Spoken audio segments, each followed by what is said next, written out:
Hi, everyone. Thank you so much for coming to the Traverse Area District Library Zoom programming. You can find all of our programs at TADL.org/events, which is kind of showing on my screen if my background doesn't go away. And then all of our events are usually recorded. And when we do, like this one is tonight, you can find it on our YouTube channel at TADL, Not Just Books. Tonight, we're going to talk about sustainability. And I realize that is a pretty broad topic, but in the last couple of years, the library is really focused on our strategic plan. And in there, we talk about using the approach, the turning outward approach, which is a process in which we take steps to better understand our community by offering different conversations. And sustainability has been one of those conversations that people want to talk about and discuss these interested issues. So we asked Paul Rink, who is originally from Gaylord, but with TC ties, to narrow it down just a little bit for us in this discussion. He contributed to the book, A Better Planet, 40 Big Issues for a Sustainable Future. And we'll let him start the discussion. We do have, he'll tell you if he wants you to talk and unmute yourself, but for the most part, just keep it muted. And then you can put questions in the chat at any time, and then he'll explain everything else, how he wants to run it. So thank you, Paul, so much for coming. Yeah, thank you so much, Betsy. I really appreciate this opportunity. And it's nice to see a lot of familiar, friendly faces on this Zoom call. So thank you, everyone, for coming to support this. Before I get started, I wanted to just run through a sort of agenda that I made up to kind of guide this talk. So I'm going to start by introducing myself, and many of you will probably find this a little bit of redundant information, but some of you don't know me. So I'll go from there to talk about how I got first connected to my interest in working on climate change issues. And then I have a copy of A Better Planet right here in front of me. And so I'm going to read an excerpt from it then. But before I do so, I was going to offer the opportunity for anybody in the group to explain why they were interested in coming today, if they have interest in the environment or anything like that. And that's totally optional. So if nobody has anything they want to share, then I can just continue on. But I wanted to give the opportunity to make this a little bit more interactive if anybody wanted that opportunity. So then once I've done the reading, I'll ask people if they have any thoughts or questions or even reactions to what I just read before going into a little bit more detail on the work that I do now, which is related to what I'll be reading from the book. So right now I work for Our Children's Trust, which is a law firm that focuses on youth-led climate litigation. And I'll explain a little bit more about what that work is like later on in this talk. So then I'll kind of end by explaining a couple of opportunities for young people in Michigan who are 25 years old or younger to get involved with Our Children's Trust's work and stand up for their rights to a stable and healthy atmosphere and climate. And so I'll give a little bit of background on the work that Our Children's Trust does as a segue into describing some of these opportunities for young people who live in Michigan. And then I'll end the talk by explaining a few ways how people over the age of 25 can also get involved and help with the work that we do. And at the very end, I'll open it up again for any questions or follow-up, and I'll provide my email address. So if some of the information that I have given kind of went over your head, or I'm going to be providing some links in the chat and you don't have a chance to take them down, you can always email me and ask for that at a later date. And Betsy will also be sending out my contact information afterwards. So you'll have multiple opportunities to get that information. So from there, as Betsy mentioned, and as most of you know, I'm originally from Gaylord, Michigan, which I probably don't need to explain is the top knuckle of your middle finger on the hand Michigan map. And my parents now live in Sault Ste. Marie, which is in the Upper Peninsula and is right on the border of Canada. So although I'm currently calling in from Portland, Oregon, I have deep roots, not only to Michigan, but to the Traverse City area. In fact, my grandparents, Suzanne and Bernie Rink, have lived in Traverse City for a very long time. They passed away since, but they did live in Traverse City for a very long time. And Suzanne Rink was actually the librarian at the Children's Librarian in Traverse City for many years. And my grandfather worked at the college and was also, he's jump-started the winery industry by founding the first winery in Northern Michigan, TADL, which many of you are maybe familiar with. but is since retired. And I remember growing up in Gaylord, we would come to the Lake Little area where my grandparents lived to visit, and we would be put to use by washing the wine glasses in the back. And I think that was maybe not the best in terms of child labor laws, but we wanted to do it. So, I mean, I think there's a little bit of leniency allowed there. And my connection to Traverse City continued beyond my childhood. I remember specifically when I was in college studying for the LSAT in Espresso Bay downtown in Front Street and at Horizon Books. And then even right after I graduated from college, I came to Traverse City for a summer to work for Jim Olson in his organization for the Flow, which stands for the Love of Water, which some of you may be familiar with. And during that summer, I also worked for my grandfather at the winery Bosquedel. I actually still come back to Traverse City all the time because I have two sets of aunt and uncles who live in Traverse City, including my Uncle Jim, who's on this call. And my sister also lives near Holiday Hills area of Traverse City. And she works for Susan Rouser, the best insurance agent in the city at State Farm. And in fact, I often come to do some of my work for our Children's Trust when I'm visiting at the Traverse City or the Traverse Area District Library. So I'm really grateful for this opportunity to speak at that venue virtually. So that's a little bit about me and my connection to Northern Michigan. But I also wanted to talk a little bit about my personal connection to the environment and how I became interested in climate change. So when I was growing up in Gaylord, I went to St. Mary's Cathedral School, and I had Mrs. Fain for my 8th grade class. And she had us do an insect project where we captured insects. And we also did a leaf project where we collected leaves and pressed them and presented them in class. And I remember distinctly a moon project where we had to monitor the phases of the moon for. And that was sort of one of the first moments when I realized I was very interested in the environment. But I didn't actually know about climate change until I went to the University of Michigan for undergraduate, where I attended the biological station, which is a place that they have up in Douglas Lake, which is just north of Indian River. And that's when I learned about climate change and realized that's what I wanted to work on. And originally I thought I wanted to work on science, but realized that I didn't like being in a lab all day and I preferred human interaction. So I had a class where I had it with Sally Churchill at University of Michigan. And that's when I decided I wanted to become a lawyer and do climate change advocacy from the law and politics front. So this is the point that I warned you about at the beginning of the talk, where I was going to open it up to anybody who wanted to share why they were interested in coming to this talk today.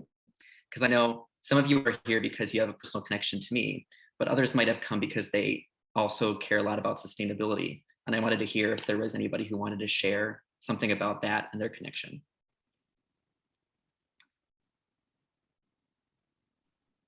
I'll go first. I am really excited to hear you talk about this, Paul. I've known Paul for a long time, but also I went to the University of Michigan, and also I went to Bug Camp up at the at Douglas Lake. And so my concerns and interest in the environment are for most of my life, which has been a long time now. And so I've also been really involved in education. And so I think that, in fact, I've mentioned to several of my friends who are teachers your talk, Paul, and 3 of them who do not know you at all, but are super interested in this, all are going to be watching this recording because they couldn't come tonight. So I know this will be appreciated by lots of teachers because I think they're really good at helping to motivate kids to understand what's important about the environment, and hopefully some of your ideas will give them ideas to integrate into their classrooms even. So I'm really excited to hear. I'm really proud of you too. So excited to hear what you got to say. Well, thank you very much. I really appreciate that. And feel free to give them my email if they want to reach out to just brainstorm ideas about how the work that we do can be integrated in their classrooms. So, thank you.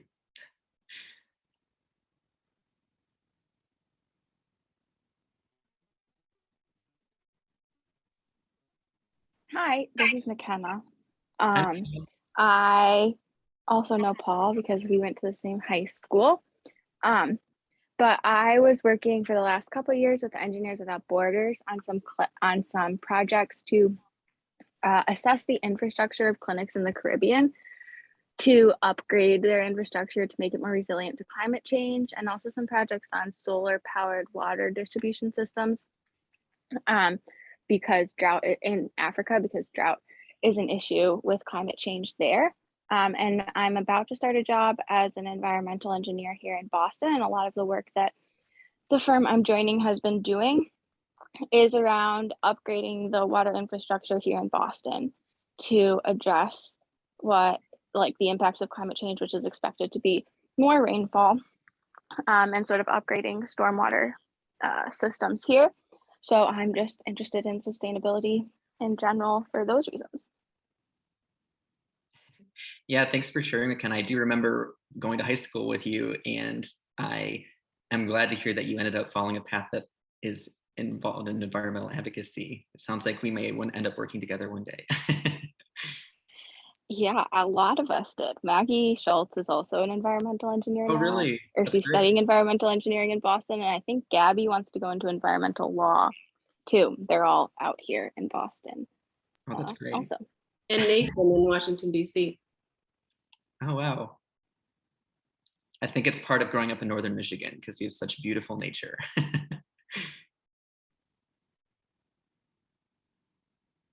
Well, thank you, everybody. So if anybody else wants to share their connection to environment at any point later on in the talk, I'll give another opportunity. Oh, Mrs. Wendy, do you want to go? Hi, Paul. Hi. So, of course, you were the most wonderful third grade student ever. And I'm not that old that I had you in third grade, of course. But so my connection to Northern Michigan is, of course, the love of nature and our home. And my grandpa worked at the U of M Biological Station, planting trees for the Michigan Conservation Corps.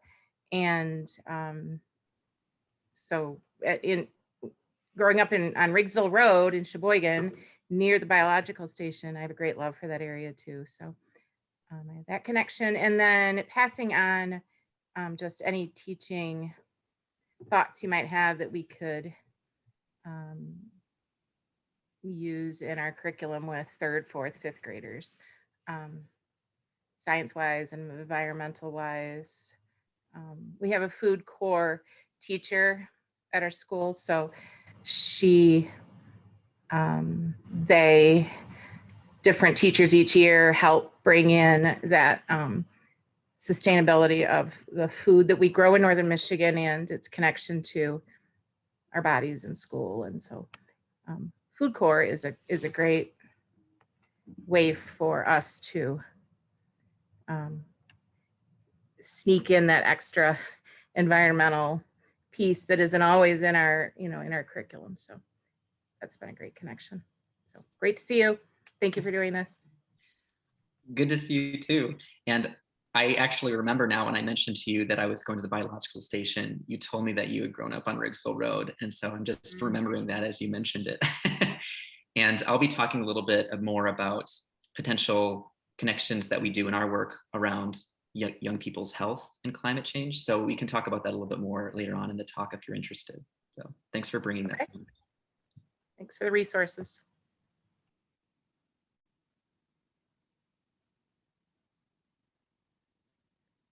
Well, thank you, everybody. I appreciate your contributions. And like I said, if you have some thoughts later on in the talk and you'd like to bring them up, there'll be more opportunities to be a little bit more engaged, because I wanted to not necessarily turn into me talking at you for a while. So thank you very much for participating. But following the agenda, I was going to turn now to just a quick reading from the book, A Better Planet, 40 Big Ideas for a Sustainable Future, into which I contributed a chapter. And the chapter is called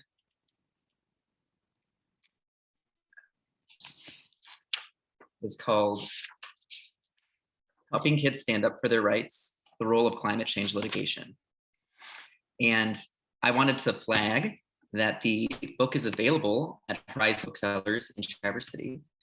And I'm going to copy and paste a link to the book in the chat if anybody's interested in looking at it. You can also get it on Amazon or BAM Books A Million in Traverse City, if that's easier for you. So if you're interested, there's that link. But the excerpt that I wanted to read is on page 176, if anybody has the book and wants to follow along, but I'm going to be jumping a bit because I wanted to frame it a little bit for this talk. So I'll be going from page 176 to 177 and then jumping to the end paragraph. So without further ado. It is hard to deny that all people alive today have a moral obligation to respect the rights of people and unborn generations to an atmosphere that can support their future existence. Incorporating this ethical duty into climate change lawsuits can bolster legal claims that fossil fuel companies and governments are denying the fundamental rights of both current and future people. In fact, many countries have explicit legal mandates in their respective constitutions or otherwise to respect the rights of future generations. Based on these mandates, a global initiative of youth versus government climate change litigation has emerged in recent years.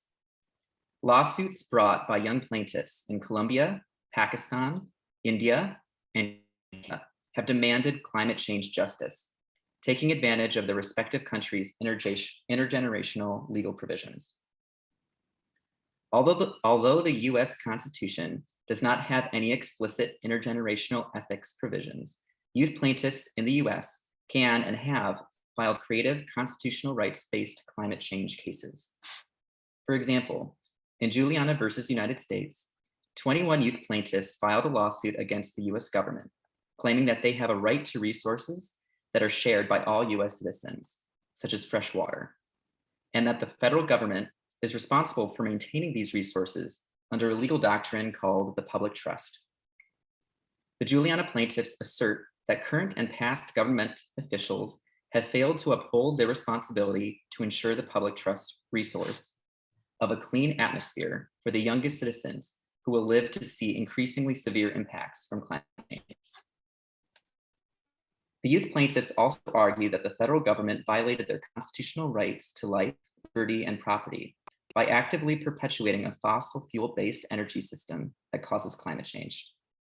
More specifically, the youth allege that the US government knew about the connection between fossil fuels and the severe negative effects of climate change as far back as the 1970s, but it nevertheless continues to allow and promote oil and gas extraction to this day.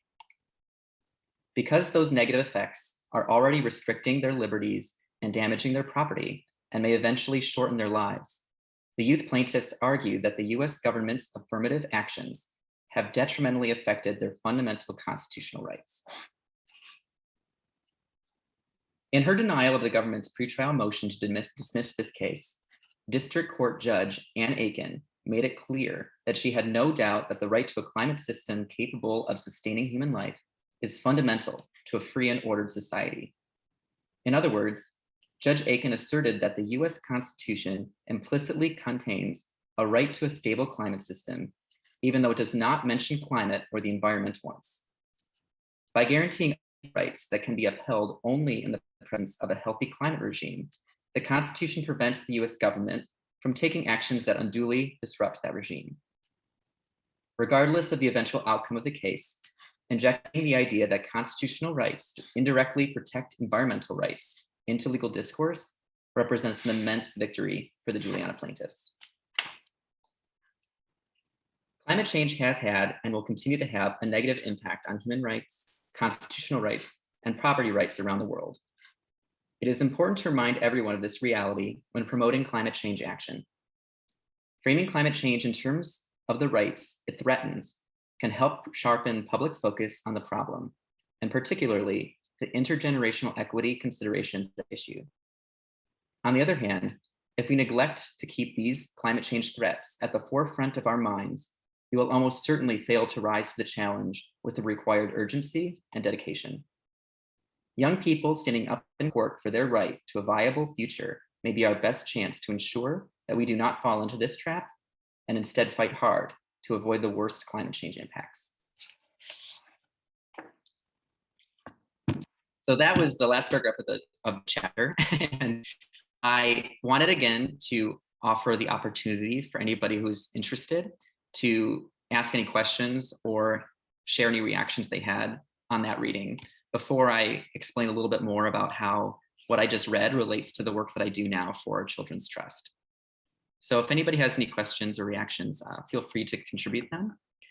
But if not, then I can just continue on with the pre-established program. So I do love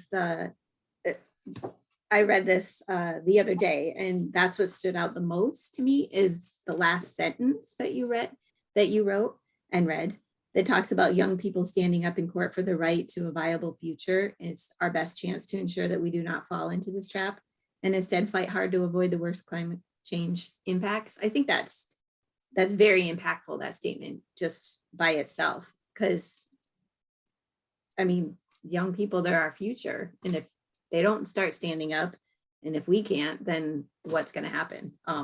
So I appreciate that sentence and making that statement in there, especially right at the end. It's pretty forceful. Thank you. Yeah, we try to emphasize in our work that the youth are really leading every legal action that we do. And we're really just trying to support them as best we can, because they are really in a unfortunate position that we as older generations have put them in, really, by not taking action sooner. And they're the ones who are going to be the most impacted, even though they've contributed much less to the problem than those of us who have been around longer. And so by empowering them to really stand up for their own rights, we're hoping that they can really take back the reins and set our environmental agenda back on a trajectory that's going to preserve their ability to survive and thrive and live on the world, on the planet, as they get older.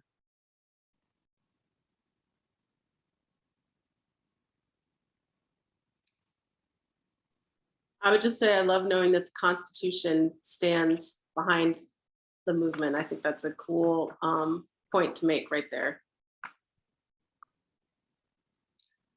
Well, thanks. We have a lot of judges to convince that it does, but that's the goal of our work. So we make the argument that the Constitution is behind stable climate change and supports that.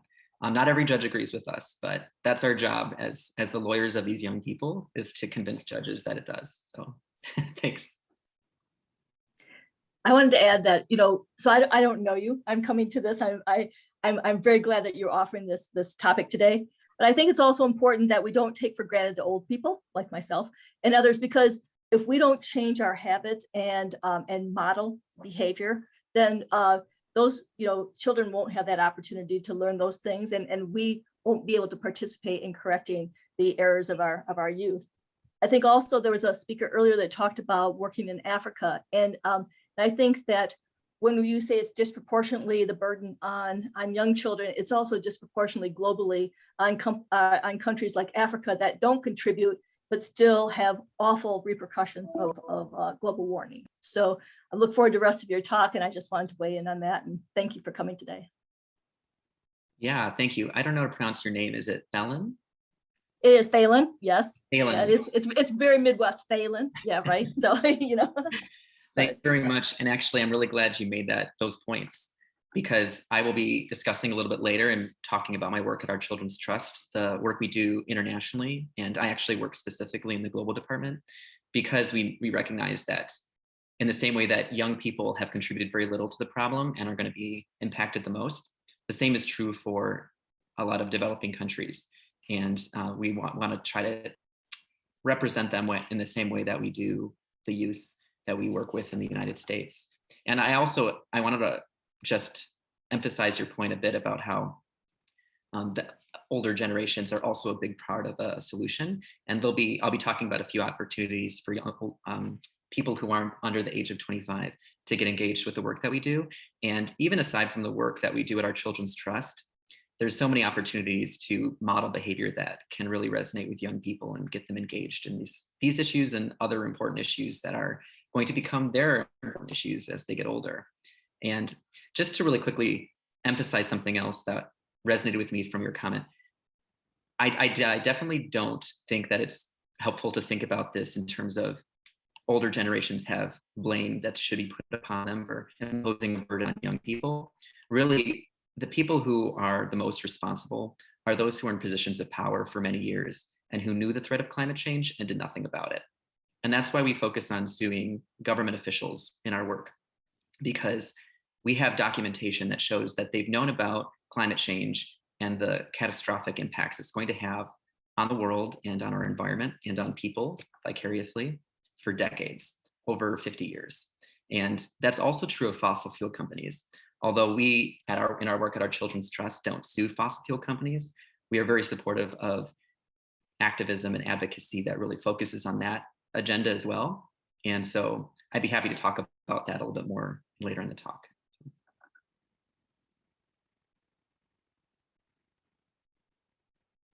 Well, thank you very much, everybody, for those contributions. So as I mentioned before, I'm going to talk a little bit now about how what I just read kind of relates to the work that our Children's Trust does.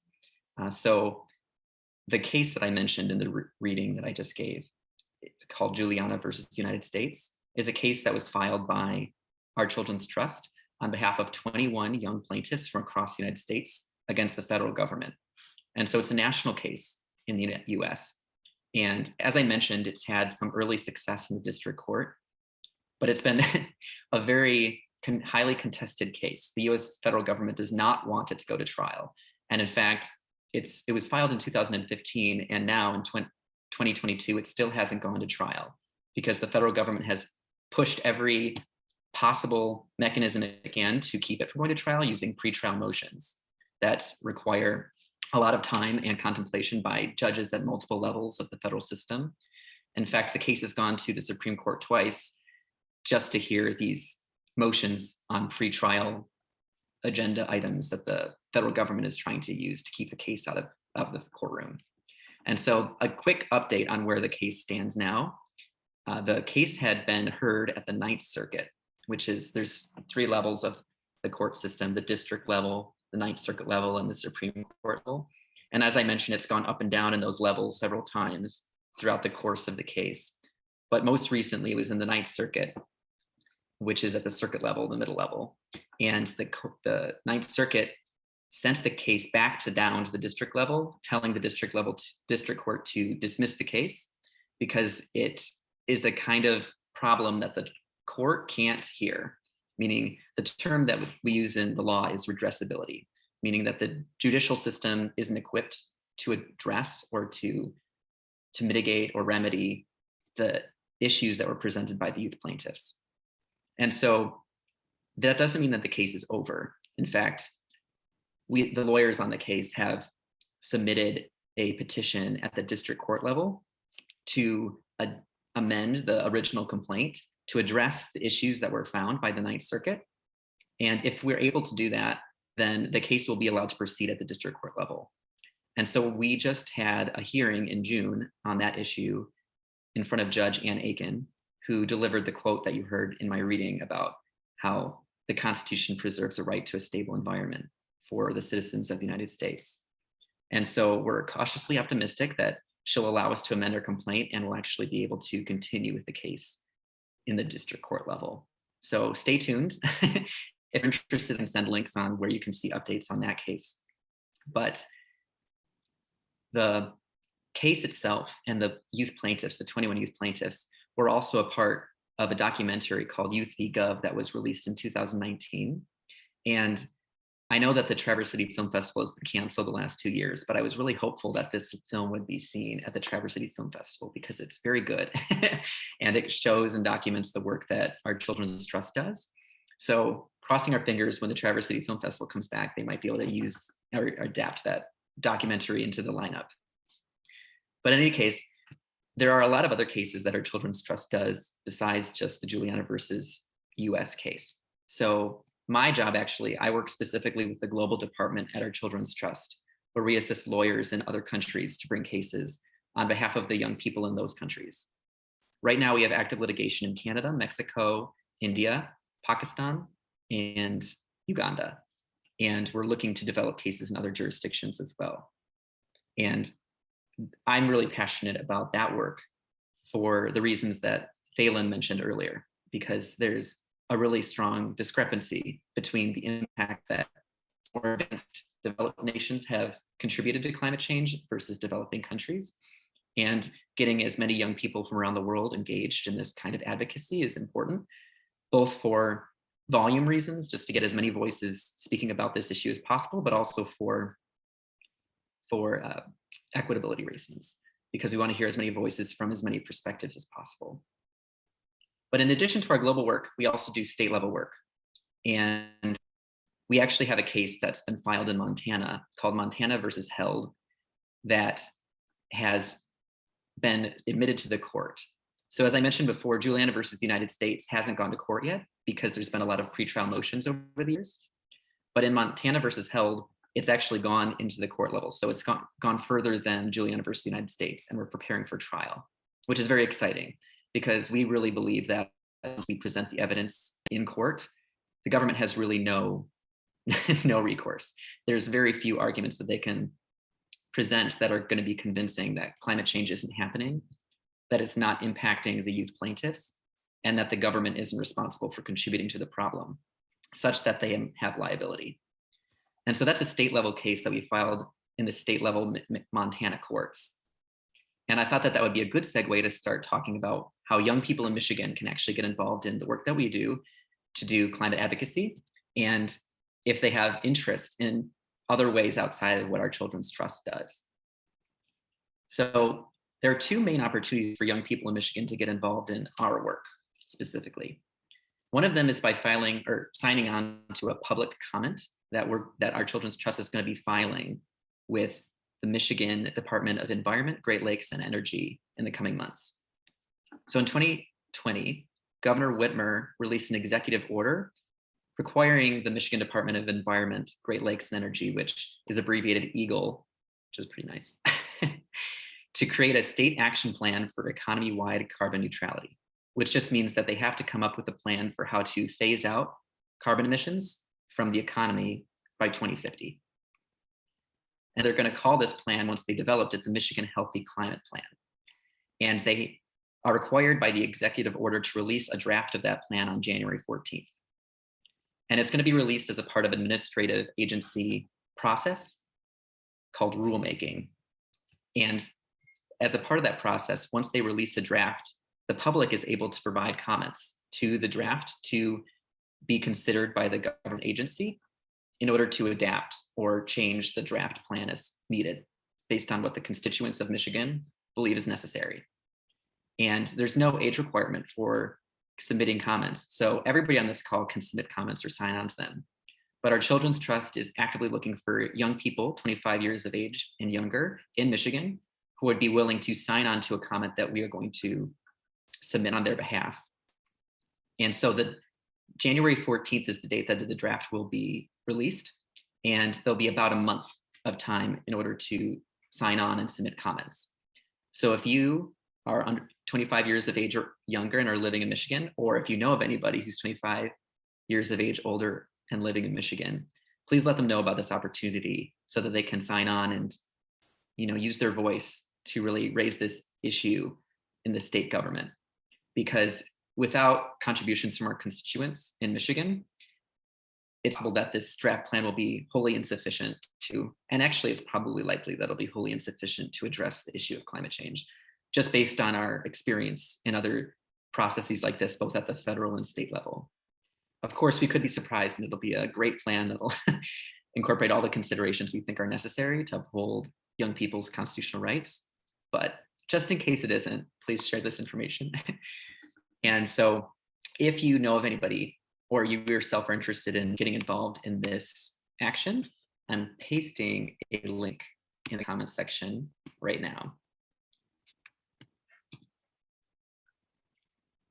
So that is a link to an uptake form that a young person who's 25 years of age or younger can sign onto. And it'll just ask them a few questions about what their name is, why they're interested in getting involved, and if they have any climate change impacts that they can identify. And if they fill that form out, then someone at our organization, I have two colleagues who are specifically working on our Michigan advocacy development named David and Andrew. They'll reach out to any of those people who sign onto that form to give them more information, set up a meeting. And if you're not sure, then also feel free to fill out the form, because you're not committing to anything by filling out the form. You're just indicating your interest, and further conversations can happen from there. And you can always change your mind. So feel free to just take that opportunity. And so that leads to, oh, sorry, I forgot to mention, as an example of something that is similar to this opportunity to submit comments, I specifically have been working very closely with our Florida team, and we had a recent petition to initiate rulemaking with an agency in Florida. And it's actually somewhat similar to what we'll be doing in Michigan. It's not exactly the same, but if you're interested in learning a little bit more what this kind of thing will look like, I just included another link to a press release that describes that initiative. And then I'm going to include a second link that shows the actual petition itself with the entire text. Okay, clarify that this is the link to that. So if you want to look at those, you can feel free to take down those links. Or if you are disinclined to look at those links right now and you want to look at them later, like I mentioned before, I'll be submitting my email address, and you can always contact me through that. So I wanted to share the second opportunity that young people have to get involved in Michigan climate advocacy. And that is a youth-led climate change lawsuit that is similar to Juliana versus the United States, or the Held versus Montana case that I mentioned earlier, in which young people in their states are suing either their state or their federal government around these issues because they're perpetuating a fossil fuel-based energy system that threatens their constitutional and human rights to a safe and stable climate and atmosphere. So if you have anybody in your life that's interested in potentially doing that, it's the same link that I submitted earlier. That's called the new client interest link. And they can fill that out and indicate either that they're interested in submitting the public comments or in being involved in a potential lawsuit. And we'll be glad to talk with them and clarify what their interest level might be in either of those options. To wrap up, I just wanted to share the opportunities for people who aren't 25 years of age or younger. So one of the things that we rely on, oh, sorry, I just saw a comment from Debbie. Oh, thanks. Here, let me repost that link. It's the first link or the second link? I see. Okay, I'm going to repost that. Thank you very much for flagging that. So now for opportunities that people who are 25 years of age or older can get involved in. So we're always looking for connections to people or groups who can help us in our climate advocacy. And so if you know of anybody who's an environmental advocate, an environmental academic, or an environmental scientist, whether they work on climate change or not, they can be really helpful for us as we try to create the evidence that we need to support the claims that these young people bring to the courtroom. And as I mentioned to, I think it was Thalen earlier, or maybe it was Mrs. Wind, Nancy Wind, the health impact that climate change has on young people are especially important, and having experts who can make that connection between health impacts that young people are experiencing and the climate change that's occurring around them are really, really important for us to have, because they can be a little bit more complicated for courtrooms to wrap their head around. So examples of those health impacts include everything from, having more frequent asthma attacks to having developmental issues because they're exposed to more air pollution at a young age. And there's a whole slew of different health impacts. So if you have questions about that and you want to reach out to me later, I'd be happy to explain some more. And we have a lot of strong science behind that. In fact, that climate change and its impacts are more likely to impact young people because of their developing bodies. So for example, if there's a heat wave that goes through a state like Michigan, it's going to impact young people and elderly people more than it will people who have gone through the full stages of development, just because of the fact that they are either going through more development at that time in their life, or they're more vulnerable to those impacts if they're in their later stages. So if there's an additional area that we can always use help finding experts in is children's advocates. So people who know a lot about the law around children's rights, or they are academics or scientists in that area. And then also that environmental health impact. So if you have information about any of that, you can go to You can email our Children's Trust at info@ourchildrenstrust.org, which I'm again going to paste in the chat. And there's also a slew of other opportunities to get involved, either by donating money or by donating your time, or by just advancing some of our actions on your public-facing social media accounts. And so I'll paste that link here too. And you can follow that link, which ends with get involved, to find more opportunities to do those things. And at that link, there's also the same email address I just posted, info@ourchildrenstrust.org. So if you think you have an opportunity that isn't directly listed on the website that you think might be helpful for us, you can email that address and we'll get back to you regarding whether or not, and trying to get you involved in whatever way that we can. So thank you very much. That was a long talk from me. I appreciate it. And if you have any questions or follow-up, I'm going to post my email address right now. But I also wanted to give one last chance to open the floor for anybody who wanted to share any thoughts that they have or any questions they might have at this point. So feel free to jump in now if you wanted to contribute something or have a question. I just want to thank you, Paul, for an excellent presentation. And I know a lot of young people today are very anxious about the climate. But they do forget the baby boomers, or what some of the cities in America used to look like the smog in California. And so change is possible. And the Michigan wineries are very invested and interested in practices,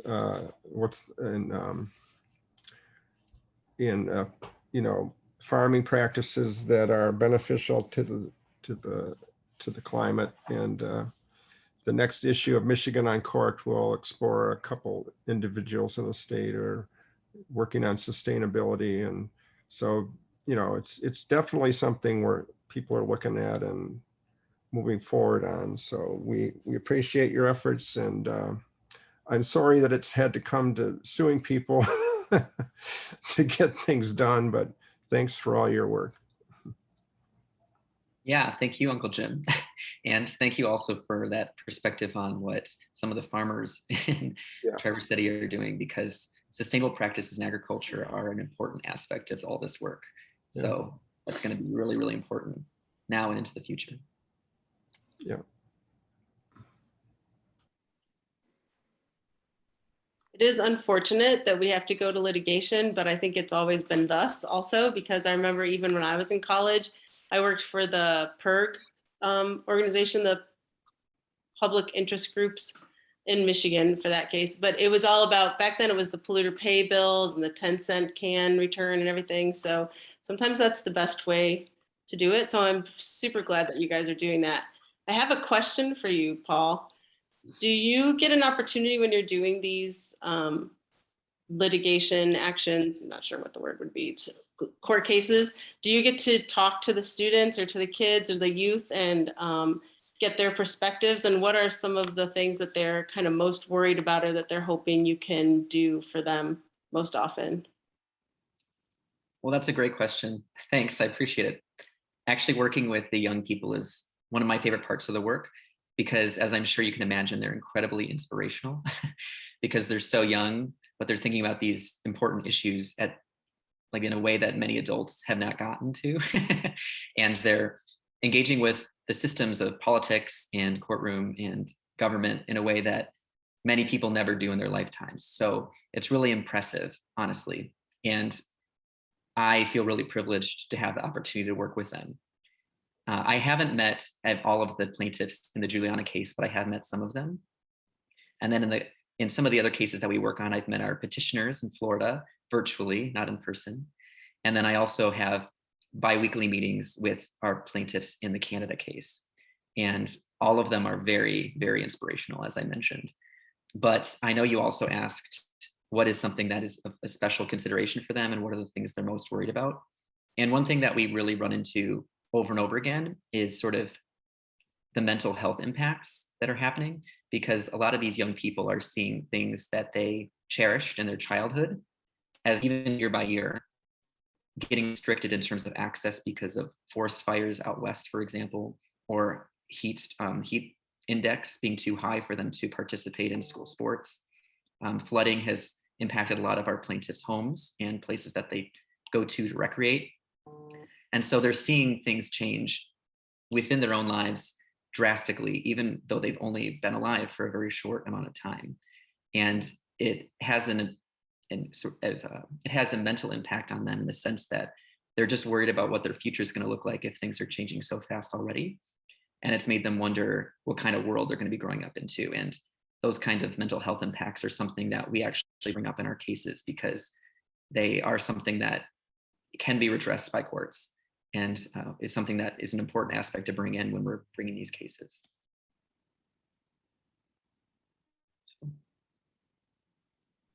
Yeah, I was with the mental health thing. I was talking to a friend's daughter who's in high school, and we were talking about dreams and how you interpret dreams or whatever. And she said, mostly I have nightmares about climate change.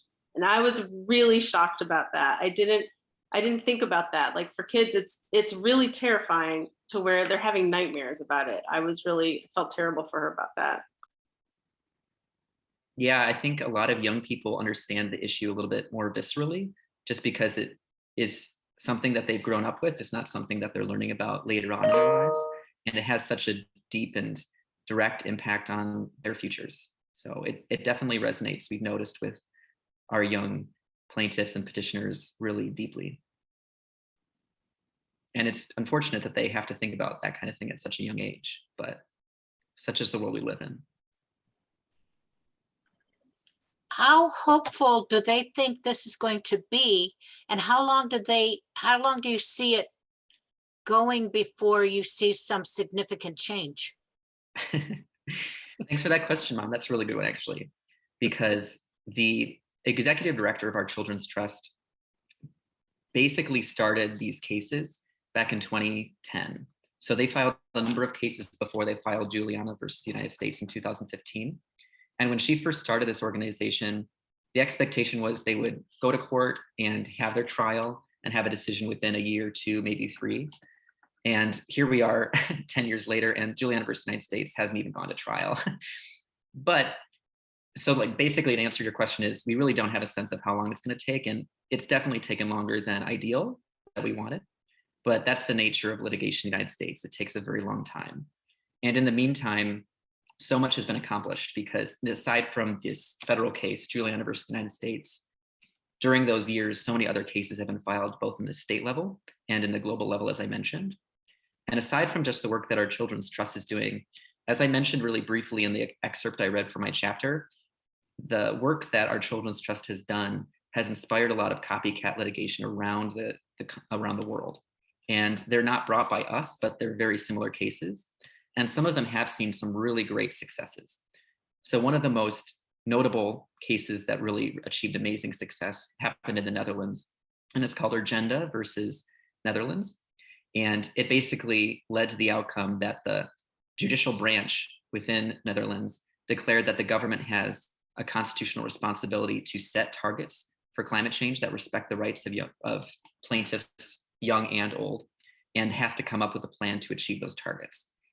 And that part of that is just the nature of different legal systems. In the United States, it's often a more difficult argument to make, just because of the nature of how our system works. But in some other countries, it's actually gaining a lot more traction a lot more quickly. Because, for example, a lot of other countries have specific environmental provisions in their constitutions, unlike the United States. So instead of arguing that the Constitution has an implicit requirement to protect the climate and the environment, in their constitutions, there's an explicit documented provision in the Constitution that says the government is responsible to maintain the environment and can't act to do anything that has impacts on the environment that affect humans' rights. And so there was another case in Colombia, for example, in 2018, that really used the environmental provision in their constitution to achieve an outcome that was specifically targeted towards young people, and said that the Colombian government has a requirement to create an intergenerational group that will basically determine how best to protect the Amazon rainforest by reducing carbon emissions within the country of Colombia. So it kind of depends on the place, I would say, and it's one of those things that is ongoing, and we're hoping that it has a snowball effect, that even if specific cases that we bring in certain states or even our federal case don't succeed, other cases that are brought up in its wake will, and create enough of a movement that it has a huge impact across the world.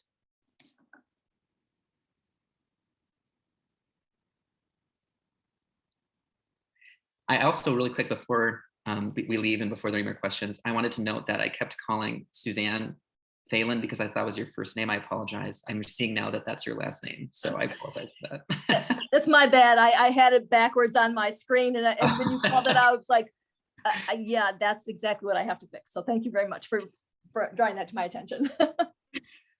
Well, I apologize for getting your name wrong, but I hope you don't feel too bad, Suzanne. I've been called worse. Thank you very much. So.